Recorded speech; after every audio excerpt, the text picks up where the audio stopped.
Hello বন্ধুরা, সম্পাম্পি রান্নাঘরে তোমাদেরকে স্বাগত। চলে এসেছি রোজকার মতো দুপুরে রান্না বান্না নিয়ে। তো আজকে রান্না করব হচ্ছে ইলিশ মাছের বেগুন দিয়ে পাতলা করে ঝোল, আর হবে কচুর শাক ইলিশ মাছের মাথা দিয়ে। তো আজকে হচ্ছে রবিবার, স্পেশাল খাওয়া দাওয়া।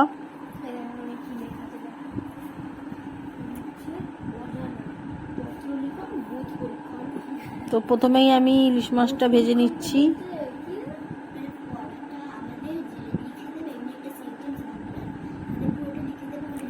এদিকে আমি ইলিশ মাছের মাথাগুলো ভেজে নিচ্ছি।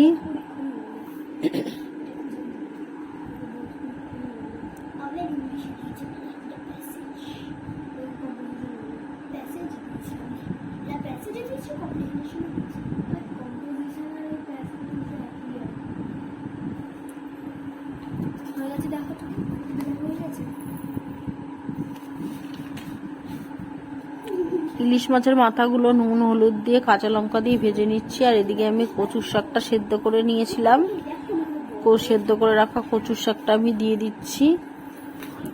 তো মাছের মাথাগুলো ভালো করে ভেঙে দেব।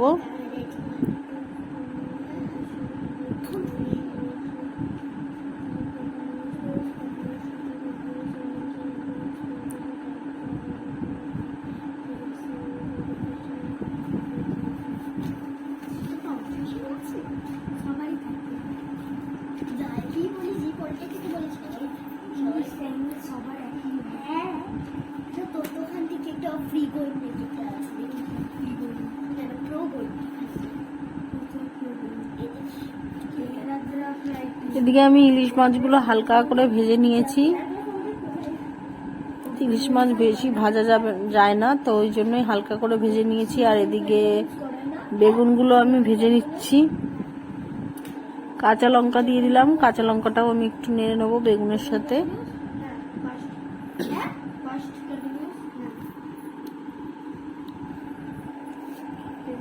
সর্ষে বেটে রেখে দিয়েছি। আর এদিকে দিয়ে দিলাম নুন আর হলুদ দিয়ে দেবো, একটু নুন দিয়ে দিলাম। কচুর শাকটাও দেখো আমার কতটা কমে এসছে।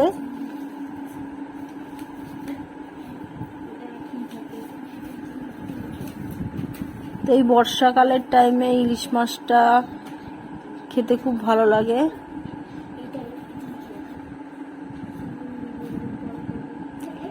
ইলিশ মাছটা সবসময় পাওয়া যায়, তো বর্ষাকালে ইলিশ মাছটা একটু বেশি ওঠে আর সবাই এই টাইমটাই একটু বেশি খায়।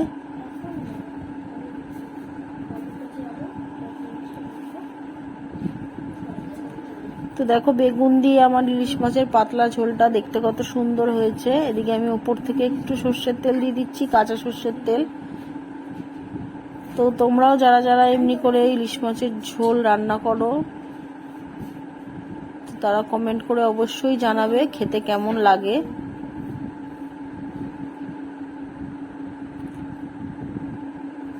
আর এদিকে ইলিশ মাছের মাথা দিয়ে কচুর শাক, তো এটাও খুব টেস্টি খেতে লাগে। এদিকে দেখো কাতলা মাছের পেটি এনেছে, আমি কাতলা মাছের পেটিগুলো ভেজে নিচ্ছি। আর এখানে আছে তোমার জ্যান্ত পোনা মাছ। তো এই পোনা মাছটা আজকের হবে আম দিয়ে ঝোল।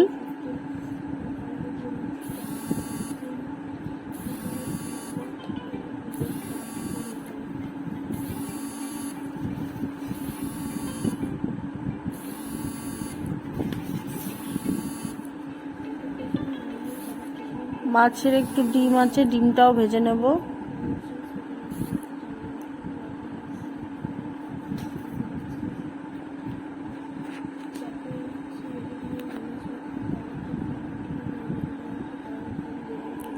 এদিকে ডিমটা আমার ভাজা হয়ে গেছে। আমি তেলের মধ্যে একটু সামান্য পাঁচফোড়ন দিয়েছি, দিয়ে আমি আলু আর আমটা ভেজে নেব।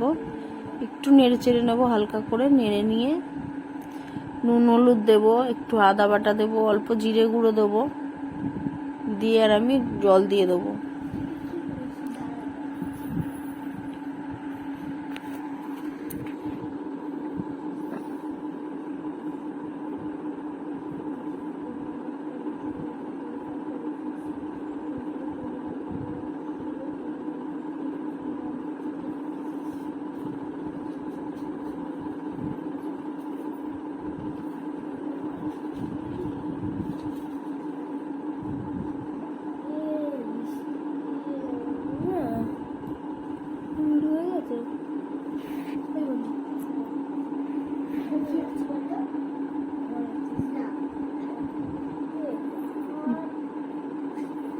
বন্ধুরা, আমার রান্না হয়ে গেছে। একবার দেখিয়ে দিচ্ছি, চলো কি কি রান্না করেছি। ওদিকে আছে গরম ভাত, আর দেখতেই পেলে রান্না করেছি ইলিশ মাছের ঝোল বেগুন দিয়ে, আর হচ্ছে কচুর শাক। আর এখানে করেছি আম দিয়ে পাতলা করে মাছের টক, একদম অল্প করে। তো ভিডিওটা কেমন লাগলো তোমরা কমেন্ট করে অবশ্যই জানিও, আর চ্যানেলটাকে সাবস্ক্রাইব করে দিও।